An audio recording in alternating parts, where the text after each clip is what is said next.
Hello, people out there in the internet. Welcome to the first episode of the Catalina Crew podcast. My name is Captain Sean McCarthy. I have a 200-ton master captain's license. I am the founder of a company called Catalina Crew that is located in Marina del Rey, California.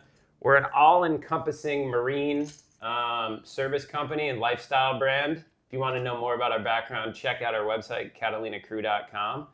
And we kind of started this podcast and came up with this idea because we wanted to interview more watermen who are like us and hear their stories and hear their background and hear all the cool exploits they've done out on the ocean and the reasons why they do the crazy things they do and why the ocean is such an integral part of their lives. And our first guest is Barry Power. He's originally from Los Angeles, California. He's a soul surfer.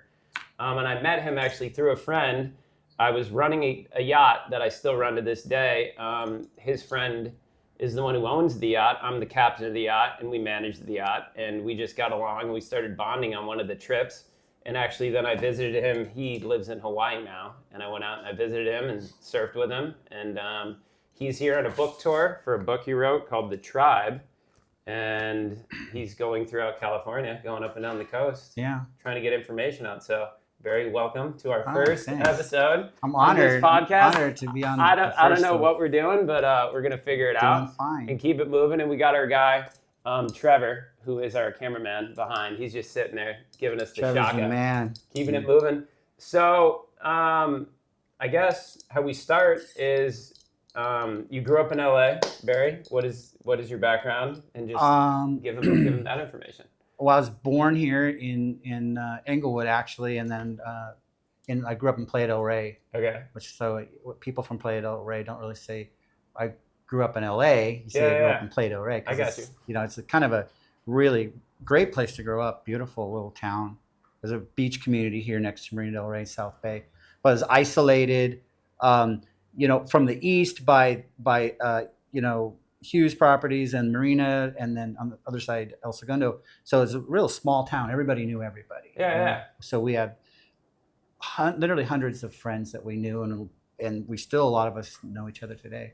But after doing just about everything I could possibly do in Los Angeles and Playa del Rey, I moved to Hawaii in 1991. So never left. No, I never came back here permanently. So I stayed there. It's got busy. Yeah. Got married, had a family, but I figured if I lived there, I could at least do what I love to do, surf on the time off. And little did I know how good the waves really were. I actually had to. We could talk about surfing, right? Yeah, exactly. So I actually had to relearn everything I knew about surfing once I moved to Hawaii, because I first lived on the North Shore, and all my boards that I brought over, all my knowledge of surfing, even surfing in San Francisco, Northern California, very big, powerful surf. I had to rethink everything, get new boards that match the waves. I have 5-6 boards just to surf on the North Shore, just to get started. One that meets every, like Sunset or Waimea or whatever spot that you want to surf takes a particular type of board, very specific board. And of course the pros have 5, 10, like Pipeline, of course. I surfed pipe for a while, but it's super competitive and it's super dangerous. It's a one-man wave. If you don't make it on that, you go straight into the bottom. So if you get cut off. So I surfed Pipeline for a while when I was younger, but it just got too intense. So I moved on to other waves. Like I love Sunset Beach, and I surfed Waimea, big enough, pretty big, and to learn the lessons. And so backed off a bit. And I've got my core spots I love to go to this day, called, if anybody's out there that knows the North Shore waves, like Jocko's and Leftovers, and I surf Lani Kea. I've surfed basically every major wave in Hawaii. Okay. Except for Jaws, Piahi. Watched it at 25 feet, 50 feet faces. Just monster places, humbling. But anyways, should I continue, or do you have? Well, that's how, like, when he invited me to Hawaii, he's actually an artist. And I went out there to visit him. And I'd only been surfing for a year after I joined a men's surf group out in Southern California. And we paddled out on, as they would call it in the U.S., or not the U.S., but in California, a 15-foot day. But there it's a 6 to 8 foot day. in Mukulea, Yeah. and that was an experience. And if I didn't go out with him, I never would have gone out. But it was an experience that was humbling, but it was also, bucket list. It was one of the coolest things I've ever done in my life. Really? Yeah, that's just the beginning. Yeah. I have sort of. I caught a wave, a 15-foot wave, so that was pretty sweet. Yeah, I don't want to take the blame for that. My buddy Adam, who's a big wave surfer, he's going to be another guest in the podcast. His name's Adam 12. He's a North Shore. He's been there for 30, 40 years.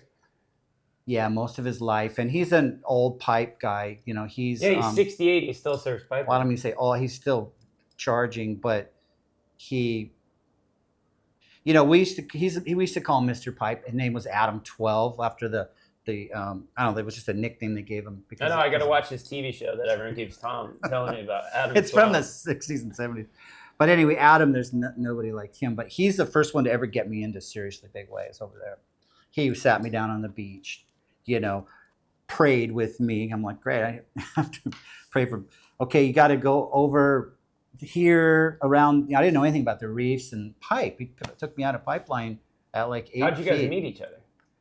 Just through mutual friends up there in the North Shore. He's everywhere. Honestly, one of the most gracious human beings. He let us in his house. We Airbnb'd. He's got an Airbnb on his little compound, and he's a great guy. That was awesome.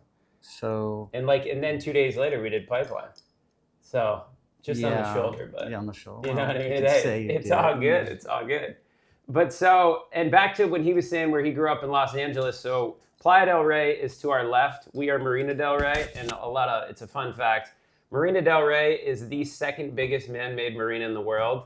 Now Dubai a couple years ago built the biggest, but from the late 1960s until a couple years ago, it was the biggest marina in the world. And like he said, Howard Hughes owned all this land, donated it to the U.S. government, who then leased it to LA County, and they built this marina. And we have over 5,000 boats. So that's another reason why we started this podcast, was to bring awareness to what we do in Marina del Rey, because we are the marina for Hollywood, Beverly Hills, Santa Monica, Venice, Malibu. Wow. All the way down to Manhattan Beach, and then the next marina is Redondo Beach. So we're trying to bring awareness to our area, get people out on the boats, get people out having some fun, and that's why we got Barry here, so we can talk about The Tribe, which is a guide to the language of the surfing world by a soul surfer, Barry Power. So explain, what is The Tribe, Barry? Well, The Tribe, it's been said for years that, amongst surfers, that people describe surfers around the world as being almost a tribe unto itself. That's where I got the idea. Because we have this language and this camaraderie that's global. Doesn't matter what your ethnicity is, or your religious background, or your financial status. As soon as you find out someone surfs, right? Yeah. You immediately connect, and the ocean connects all continents in the world, right? So it's just I was just really fascinated by how you meet surfers anywhere, Mexico or wherever you go. It doesn't matter. Immediately you become friends, and you start talking story in this language that we all understand, which I was surprised when I met you that you didn't know more about. Well, I'm originally from New England, and the surf culture and the surf language did not get passed. We got the Vans and the OP shirts and all that stuff. The merch. But we did not get the language. It's all good. There's no killer tubes. But in Connecticut, I'll tell you that much. Or Boston. It's not firing in Boston. I didn't put killer tubes in. Well, hey, actually, it's firing today in Boston. The Celtics won. So there we go. The parade is different type today. of firing. Oh, yeah. The place is rocking. I think that's championship number 17 in the last 20 years, 24 years.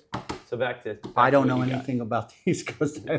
Well, hey, I got to rep us. Where West Coast people are terrible in the way. It's all we know is the Lakers. The Lakers. Oh, of course, I grew up Lakers.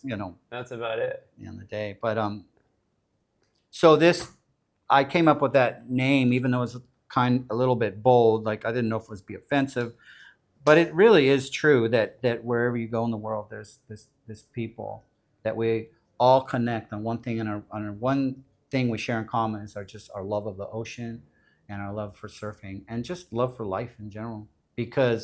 And all these things just fall away, and you just start talking. You feel silly because you start talking this language that's been developed over the last 60, 70 years, I think. And it's been pieced together, and it's very real language. And there's other things out there. There's other people who put it to, like surfing dictionaries and encyclopedias. But how mine's a little different is I did an A to Z.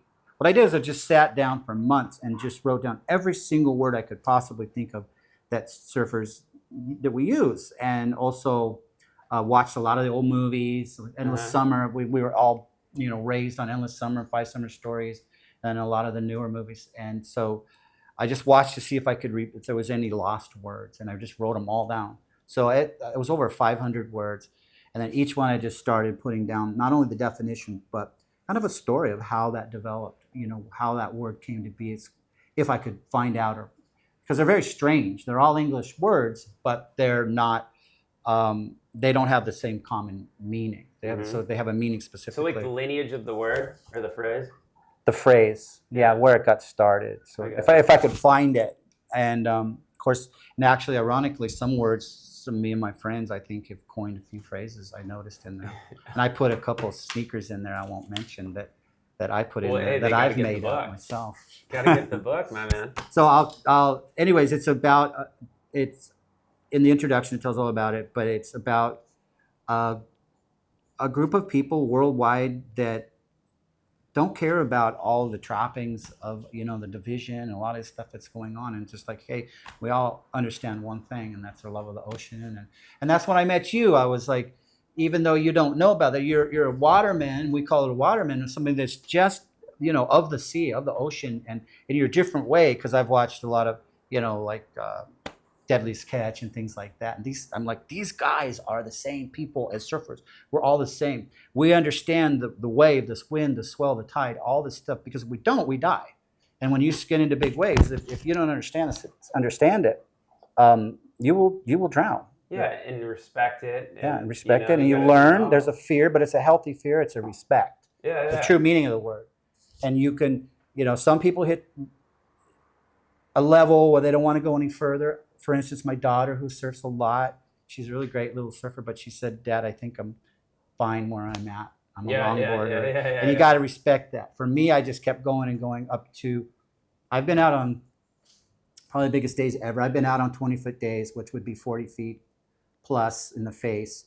And I reached my limit. I'm like, this is good. And then I had a daughter, and I'm like, I don't want to drown for this. This is not worth it. But I started a tow-in team. Yeah. I had a jet ski, a Yamaha 1200, and did the whole thing. And I got myself into some pretty heavy situations with that.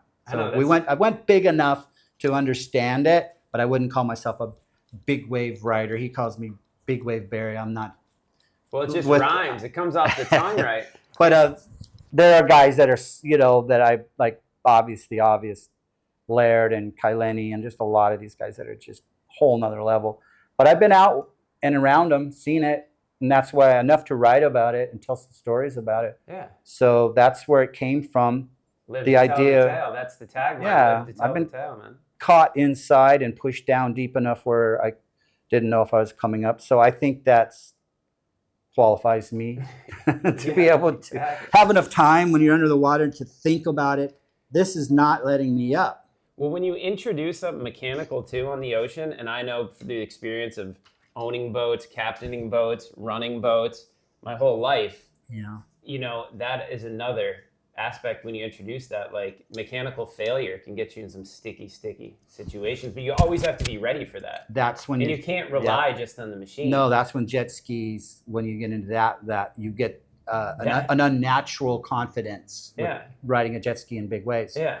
And I took some of the surf classes so I could be, because in Hawaii, I don't know if it's still the same way, but you have to be certified to be able to run the boat. What's a boat? A jet ski. Yeah. To certification, which I got.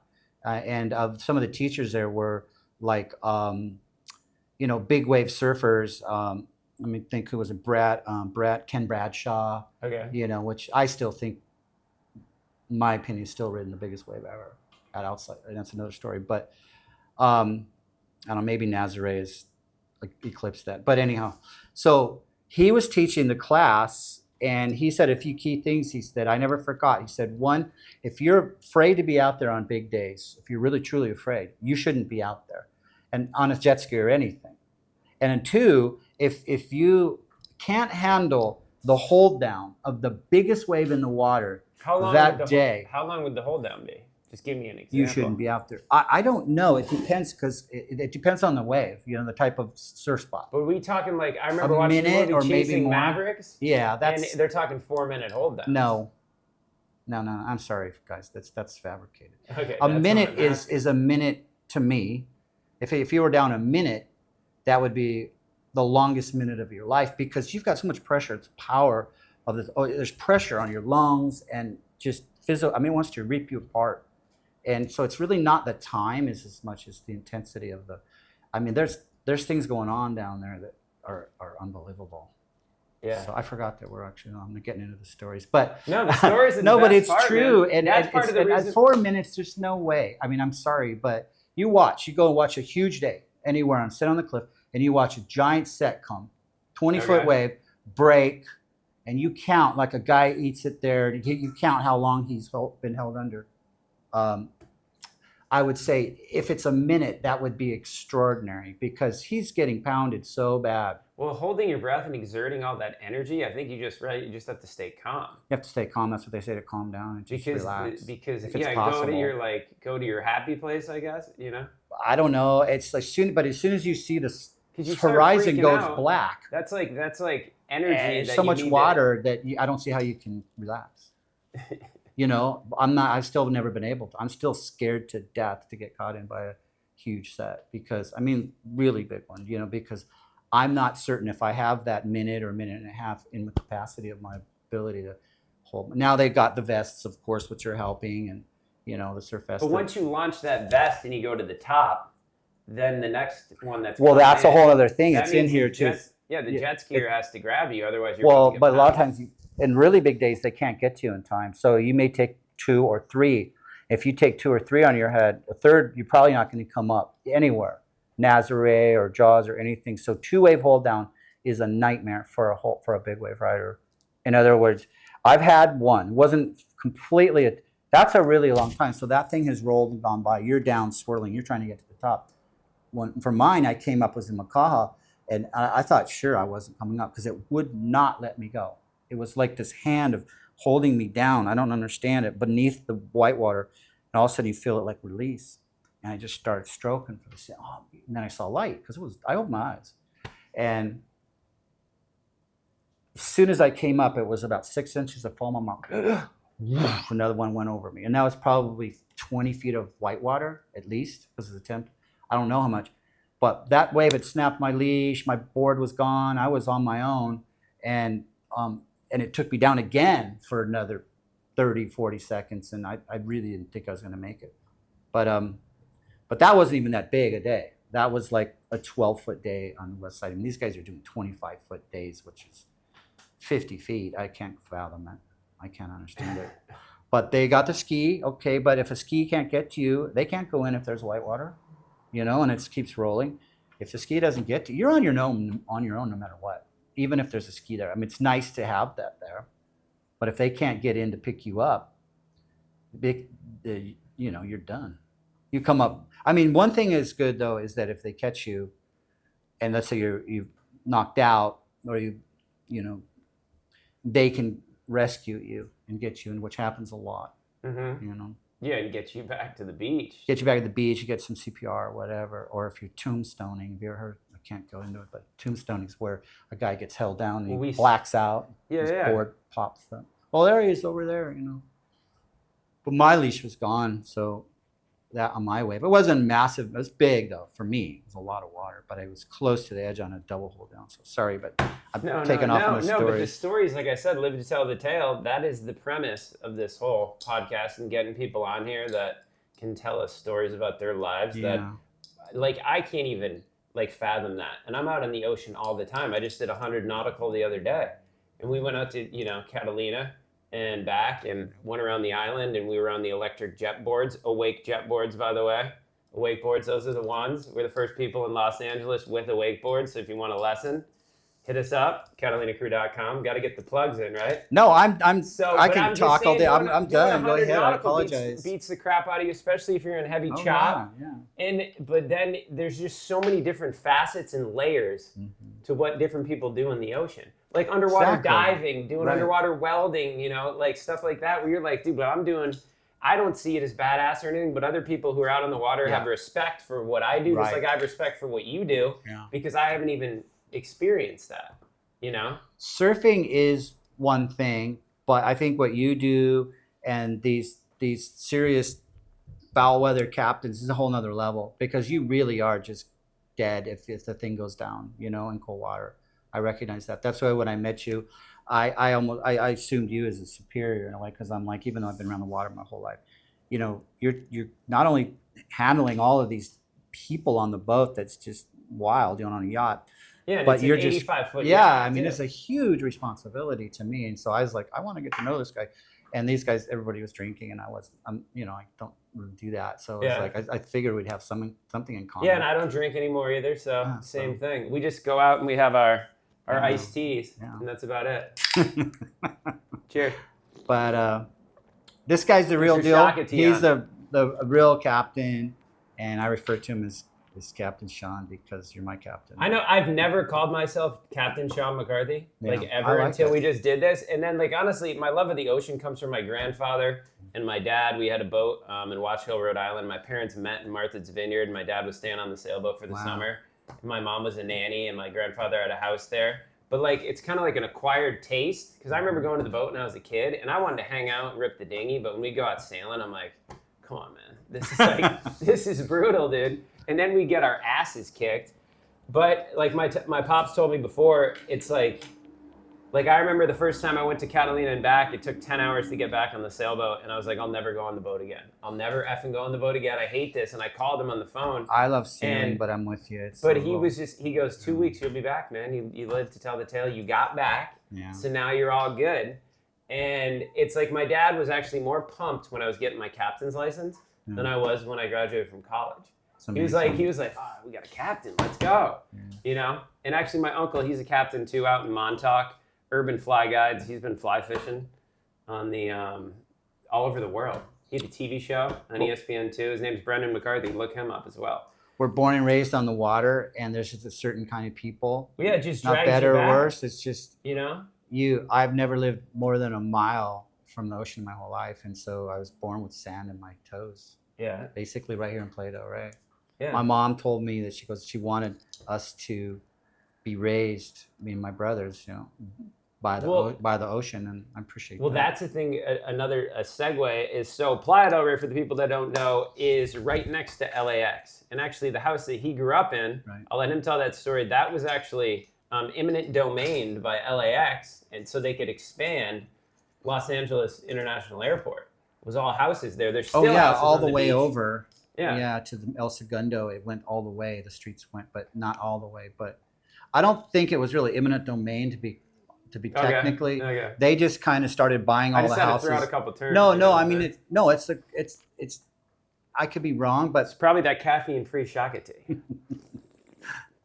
it's probably because of the tribe. Yeah. I know. No, we on that note, it's kind of a sore spot because the airport, what they started doing, I don't know if it was the city, who it was, started buying all the houses in the neighborhood that were for sale, tearing them down and depleting the neighborhood. So it just became less, and then constantly pressuring to sell. So I don't think it was technically eminent domain where they just come and seize it, right? Okay. And no one wanted to live, it just got worse and worse, and there was a few holdouts to the end. But the bottom line is that my mom was not paid enough for that house to be able to relocate in the area, which was wrong. She should have that got is. double Yeah. what for the inconvenience, to be able to relocate in the same like kind, if not better property for the inconvenience, and none of that happened. That was the days, 70s. And then that's just us. Westchester, they took thousands of homes up there on the east side of LAX. Yeah, because I don't. Where all those parking lots are? Yeah. That was I all originally, homes. when I first moved here, first 5 years in Los Angeles from Boston, I lived in Playa del Rey. And I've did you? driven down there. Yeah, I lived there right on Pershing Drive. Great little town. Yeah, no, it was actually, I drove here with my SUV, my Husky, Logan, and a little sailboat on the back, and just came to Los Angeles with an idea for Catalina Crew. But I didn't know it was going to morph into a boat brand, but that'll be for another episode. But point of the story is I've driven down that so many times, I never thought that it was just all houses before that. You know what I mean? I just thought, Well, you saw the old LAX has streets. always been here. You know, you think. Well, that, it started east of Sepulveda in the day, way back, and then just grew and grew and grew out and expanded. And nowadays, coming back here, from Hawaii is pretty small, and it's overwhelming, that airport, LAX. I don't even like to fly to it anymore. I fly to Long Beach on Hawaiian. I like Hawaiian because put a plug in for Hawaiian, but it's just easier. Aloha. Fly Hawaiian. Aloha. But Hawaiian's a great airline. People, I mean, I've been in Hawaii so long, over half my life now, so I'm kind of, it's in my heart. Well, yeah, what was it like? What do you think, compare and contrast, like, say, your kids growing up in Hawaii and you growing up in Playa del Rey in Los Angeles?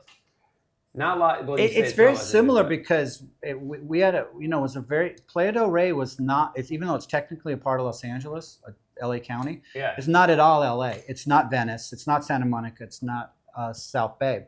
It was its own little island of community. Just if you think about to the east, it's all Hughes property. This direction cut off by the channel, so you don't get any of the flow from Venice, right? Santa Monica. It stopped. People don't even know where Playa del Rey is. And then from the south, you've got the oil refineries. So we're surrounded by obstacles that kept Playa del Rey its own community. And then all of everybody, all the schools, Westchester, and all. Then I can't tell you the amount of friends. We had these huge parties on the beach, hundreds of people. What, like Dockweiler? No, right in Playa del Rey, right there. Playa, right in the corner? Down there. Dockweiler is the end of it down there. Okay. It's all right there by the jungle. I just noticed they have all the fire pits. That is people come in from the city, the inner city, out there to there, and they go back. Yeah, they don't really come to Playa. Yeah, this is all right there on Vista Del Mar. And you guys got to look it up, hit the Google box, check out the demographics and the maps and all that other stuff, because it's weird, man. This place, a lot of people don't know about Playa del Rey, and a lot of people around the world and country don't know about Marina del Rey. Either. And I have to say, I say Playa del Rey, and then I go down the line. Where? And I said, well, Marina del Rey? No, I say Marina del Rey. Yeah. Then they're like, what? And I said, Santa Monica. Oh, yeah, they know Santa Monica. So I kind of, so Marina del Rey is a little bit more well known, but Playa del Rey is obscure.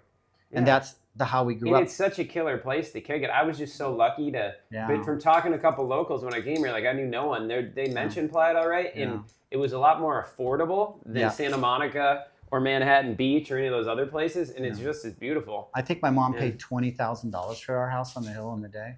$20,000. But that was a lot of money for them, But Playa del Rey used to have really good surf breaks. There was 4 or 5 really, because we had these jetties, these rock jetties. So that was where most of the surfing went on at Toes, Gillis, and Dockweiler, D&W. And we learned how to surf really powerful, not that big, but really powerful waves. So that's why transitioning to Hawaii was pretty easy, because we were already ready for pretty heavy tubing waves. What you've probably experienced out here is, we call it a closeout. It just goes. They're not easy waves to learn how to surf on. Venice is where I learned how to surf when I joined the men's surf group. And like I was telling him, when I first came out here, we grew up snowboarding and a lot of different board sports, playing basketball, baseball, football, hockey, whatever you name it. That's what we do back east. You just play sports and you're outside. But it was intimidating to start surfing out here just because of the culture. Yeah. And also, you didn't want to just paddle out, because some of these days it's humming. And actually, the first day I ever paddled out, I had no leash, small board. I didn't know what sizes were on boards. And my buddy from home came to visit. He would only ride a baked potato, a firewire baked potato. We call him the big wave brat man, because that's what he talks about, how he's such a big wave surfer. We went out there, he got pounded on the first wave and just went in the rest of the day. But I stayed out there without my leash, and I didn't know about the rip tide either. And so I lost the board and I got stuck in the rip. So I was just getting hit by waves over and over again.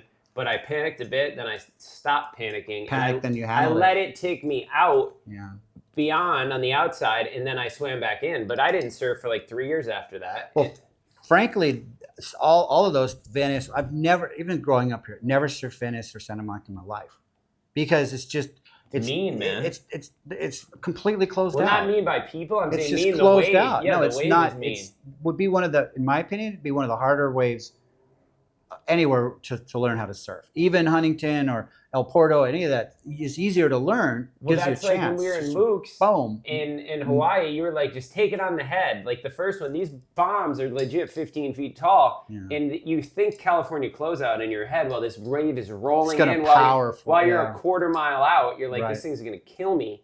And then you're like, take it on the head, trial by fire. Took it on the head. It was like, it just rolled over me. And then I got up and rode the next one. Yeah. But it's total different vibe. It's warm. Yeah. It's deeper. It's and all the tiger softer. sharks. You didn't tell me about the tiger sharks until after we got out of the water. Everybody has to learn that. I'm missing a toe, but it's all good.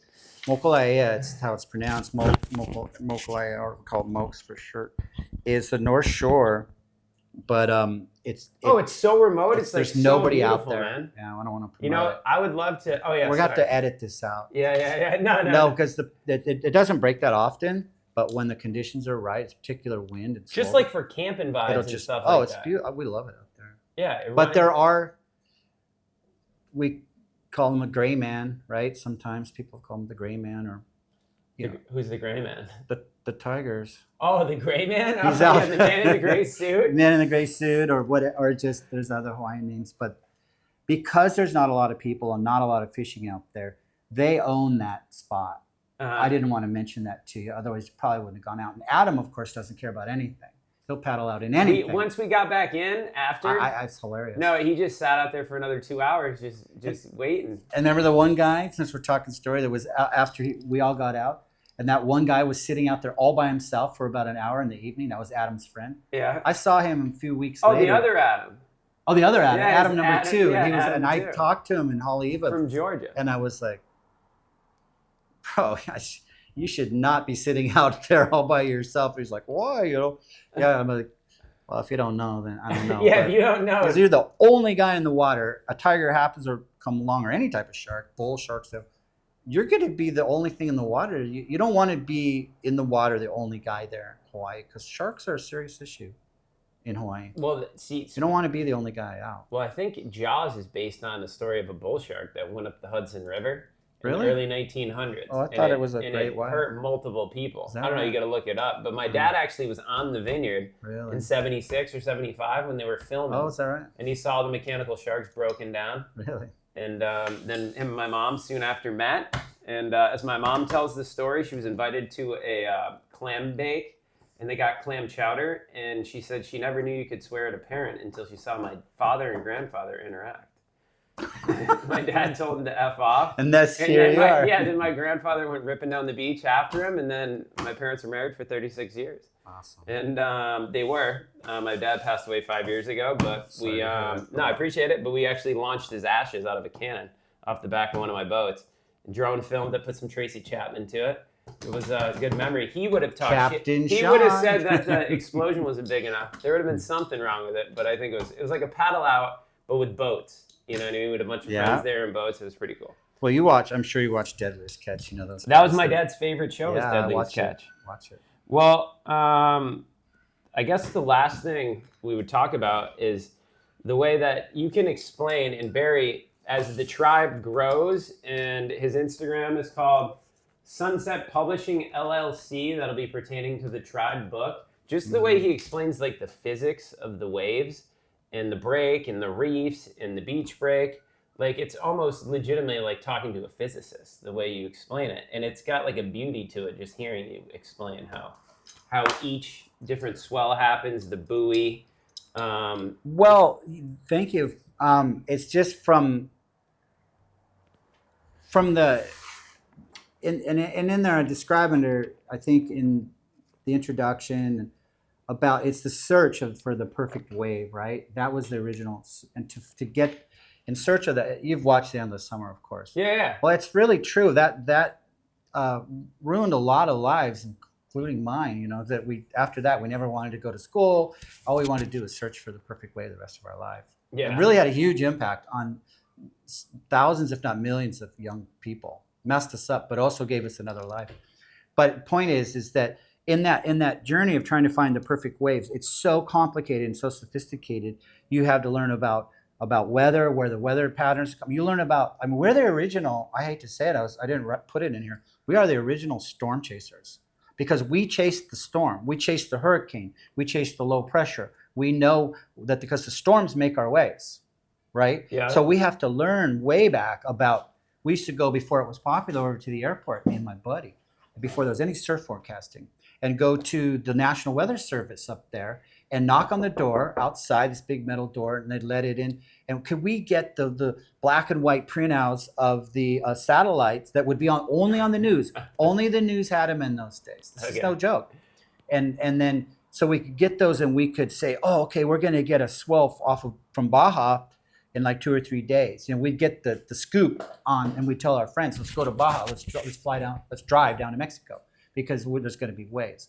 And a lot of times the news didn't even have these. And it just amazed me how it just turned into this full-on industry. These guys that do surf weather forecasting, they are geniuses. I mean, they're so smart.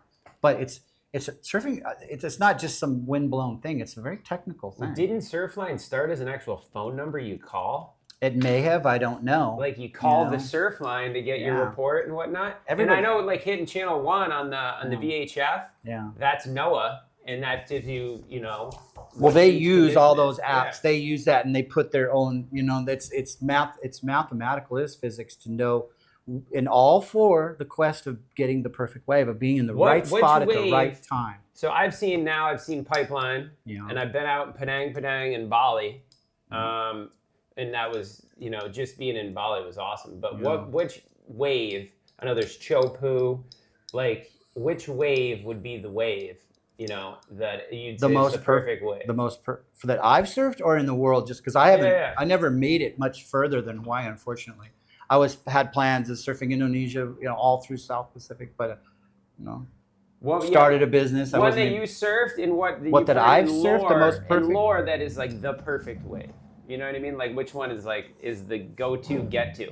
Pipeline's the most dangerous. It's the most intense. Like I say in the book, is that under Pipeline, all waves in the world are judged by Pipeline. So everybody says, oh, it's as good as Pipeline, or not as like Chopu and Tahiti.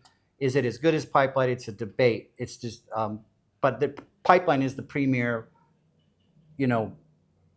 high performance wave on the planet by far. So there's really nothing above Pipe.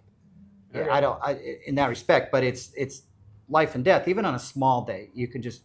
It's even worse on small days. You hit your head on the bottom, and it's like concrete. So it's not really cool. I think the day we were out there was like 6 faces. 6 feet. Yeah, so three, that's 4 like a Hawaiian. Wind. Yeah, it can do you in. But for me, ironically, probably the best, most perfect waves I've ever got were in Mexico and Puerto Escondido. Okay. And also, what's just strange is up in San Francisco at a place called Moss Landing one day. It was strange. It was cold, but it was. I'd never seen anything like that. The coldest. What is it? It's the coldest winter I ever spent was a summer in San Francisco. Right. That's how cold she gets. Yeah. But so, we're gonna have to continue this because we're gonna go out to Hawaii to Barry's art studio, and we'll do another episode because this guy's a plethora of knowledge. The Tribe, the surfing book. We're actually gonna bring him out on one of the boats right now to go for a little cruise. We'll go down to Redondo, grab some dinner. He can show us some areas in Playa del Rey and whatnot, some of the beach breaks, surf breaks. Well, let me give a little plug on the Tribe and what it is. So it's a new book. It's online at the website, Sunset Publishing LLC, which is a company I started for publishing, because there will be more books on other subjects. And let's see, there's a pre-sale purchase on there. And the book is finished written, but it'll come out in September. It'll be about 275 pages, fully illustrated. And I have to mention my photographer is one of the best photographers in the world, Brent Beelman. You can see him, BrentBeelman.com. And also the cover shot, Matai Drolet, who's phenomenal surfer. So I'm, working with some of the top of the line people. And you got a lot of other cool things in the works. We're not going to mention those yet, but I just appreciate you coming. Well, feel free to edit a lot of this out. I could go on all day. Oh no, we're not editing any of this. But it's a real fun It's real fun. People love it, and it's really designed to kind of bridge the gap between surfers and the non-surfing public, because people are so interested and they just love it. And I thought after all these years, I'm constantly explaining these words, these things like this. So why not put something together that not only tells a definition, but has a little story behind it, and people seem to love it. Well, Kids love it. I'm stoked on this. I'm stoked to read the actual whole book. You're gonna get barreled and yeah. Well, hey man, spit out at pipeline. I don't know. Yeah, maybe. Whatever. Hey, I just got it. It's all about discipline, training, and figuring it out, right? Just to give you some hope, I met, and you find this fellow, I don't know his name, the other day in a parking lot because I was doing grassroots marketing for this, handing these out in Dana Point, okay? Yeah. And I met a guy who just started surfing at 75 years old. Yeah, you never... I couldn't believe it. I gave him one of these. You're never too old to like learn something or start something. It's all about actually doing it and learning it. Yeah. You know what I mean? I feel like there's a lot of stigmas where people feel like they're too old. I just turned 40 and I don't feel old at all. And I feel like that's because you're still out there progressing, and every day is a challenge, and you overcome those challenges, and it's on to the next one. But the ocean will set your limits for you. Oh, no, it does. Yeah, that's the other thing, too. You have to respect it. Yeah. And we'll get into, as we continue more of these podcast episodes with more guests, captains, celebrities, soul surfers. I've got some really fun We'll get people. Into some of those stories with the disrespect, the lack of respect of people on the boats for the ocean humbles them really, really quickly. And that's something I put in there, is that no matter how good or how big wave surfer you are, eventually every surfer gets humbled by the ocean. Because every surfer, every angler, every boater, every diver, every fisherman, whatever it is, it'll humble you. And I always say, as long as I still have the ocean, I have my dad. Like there's some days out there where I'm just cruising and it's all glass, and you're just like, the old man's here with me. We're ripping right now. A cliche is the worst day surfing is better than the best day at the office. So. Does that make sense to you? Yeah. Some of the junkiest surf day. I don't know about at Venice though. Sometimes when you're it's still you get out and you feel great. Well, unless you got hit in the head by somebody else's board. That's what's great about the surf group is like we're 15 of us in the group chat, and like there's some days where it's 6 a.m. I'm like, I'm not getting up, and then we force each other to get up, and we'll go out, and then there's not been one time I haven't been happy I went out where I regretted actually going. That's my point. Yeah, and you always feel better. And what was I going to say is a really interesting thing, and I'll end it with this. Is I've met people that live on the beach in their van, and I've met people that are just very, very CEOs and ultra wealthy, and they all these people surf. So it's just amazing nowadays. Yeah, it's a common denominator. Yeah, too. It's a common. It brings people together. That wasn't like that when I was a kid. It was just, you were a loser, full on surf punk if you surfed. Well, that's how but now I feel snowboarding, all that stuff was similar. Yeah, and now it's so mainstream. But that's also a bad thing, because if you guys have these like secret breaks and stuff like that. Well, then we have the next interview, which will be about the lake thing. So I can't cite them right now. Yeah, but I'm stoked on that. Well, they're going to get a copy of this too. This is going to go out on YouTube and other platforms and whatnot. Our producer, Honeycrisp, is his Instagram. Trevor Hansen Voss is his name. He'll be here for all the episodes and blowing up as we speak. No, yeah. Hey, you got to start somewhere. This is our first one. I hope you enjoyed the interview with Barry Power. I'm exhausted, but it's been great. No, yeah, he's been on like a 2-week trip. Yeah, promoting this grassroots. That's how my business, Catalina Crew, started too. And it's the best way in the day. The old surf movies that are iconic now, they were posters on telephone poles and hand out at the beach. There's nothing wrong with getting that start like that, because you meet the most amazing people. Exactly. I met you. Yeah, exactly, bro. And if you don't, that's the other thing. If you don't like talk to people, or you never know what's going to happen if you talk yourself out of it. And I feel like a lot of times people talk themselves out of certain interactions or situations. I agree. The interesting thing about this and the surfing and the language, when I approach people, they think I'm selling something, and I'm like, just hear me out for a second. Yeah, you're not handing out a CD and and I'm like, just look at this. And the reception's amazing, because everybody's like, oh, I want to surf, So here we go. Well, hey, the tribe. Just don't start at Pipeline. The tribe. We got Barry Power. We got our Shaka Tees. We got Trevor Hansen Voss. We got myself, Sean McCarthy, Captain Sean McCarthy. www.catalinacrew.com. Thank you for watching. And see you at episode 2. Oh, and Catalina Crew, live to tell the tale.